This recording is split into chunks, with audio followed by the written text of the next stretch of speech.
ஒரு அழகான கிராமம் இருந்தது. அந்த கிராமத்தின் நடுவில் பழமையான ஒரு சிவன் கோவில் இருந்தது.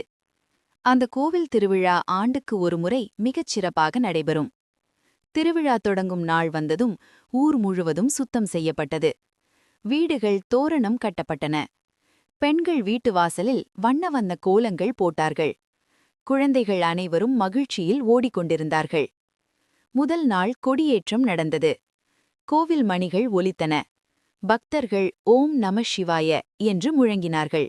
அதனால் ஊரே பக்தி மனத்தில் மூழ்கியது. அடுத்த நாட்களில் அபிஷேகம், அலங்காரம், தீப ஆராதனை எல்லாம் சிறப்பாக நடந்தது. ஒரு நாள் இரவு தேரோட்டம் நடைபெற்றது. பெரிய தேரில் அலங்கரிக்கப்பட்ட இறைவன் ஊர்வலமாக வந்தார். மக்கள் அனைவரும் சேர்ந்து தேரை இழுத்தார்கள்.